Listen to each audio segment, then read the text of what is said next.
Bonjour et bienvenue dans cette nouvelle vidéo sur l'entraînement trail running et sur le matos. Or aujourd'hui je vais vous présenter la chaussure Shakers Go Ultra Trail 3. C'est une chaussure que je teste depuis plusieurs mois. Donc le test final va arriver très prochainement en vidéo et sous forme d'article également. J'attendais juste que les conditions climatiques se dégradent pour voir le comportement de la chaussure dans la boue et sur des circuits glissants. Donc c'est chose faite, donc le test va arriver très prochainement.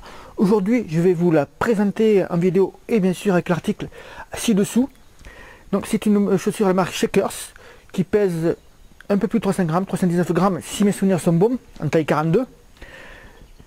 Donc on n'est pas dans un poids tout à fait très léger pour cette chaussure là, mais on va voir qu'elle est plutôt faite pour le long.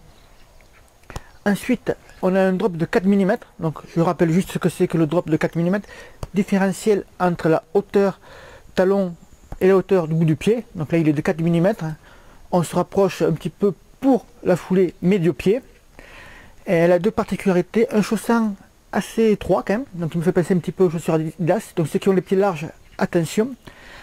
Et surtout, on va le voir là, elle a un amorti conséquent que j'ai comparé aux chaussures Hoka, notamment dans les descentes. Les premières fois que j'ai mis cette chaussure là dans les descentes, j'ai rebondi comme un kangourou, j'ai dit oh là, on dirait des chaussures Hoka, et c'est tout à fait vrai, l'amorti est top et très bon même sur le long.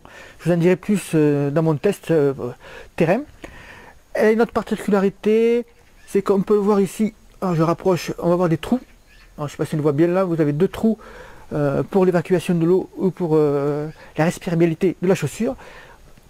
Alors, on retrouve ces trous également, la semelle intérieure a plein de petits trous.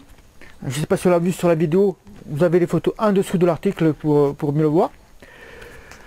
Ça permet d'évacuer l'eau et c'est une chaussure qui pourrait être conseillée par exemple pour le swim and run. Alors je ne sais pas ce que c'est que le swim and run, ne vous inquiétez pas, je vous ai mis un lien vidéo pour ceux qui regardent la vidéo sur YouTube pour un petit reportage que j'avais fait là-dessus sur une épreuve.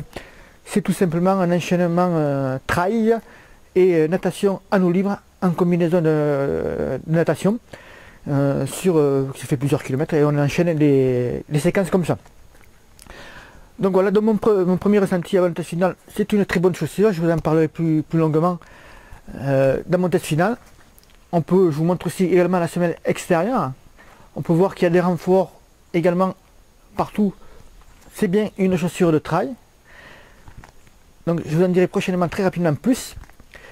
Vous pouvez bien sûr vous abonner gratuitement à notre chaîne YouTube pour recevoir en temps réel nos vidéos sur le matos, mais aussi sur l'entraînement et sur la nutrition sportive.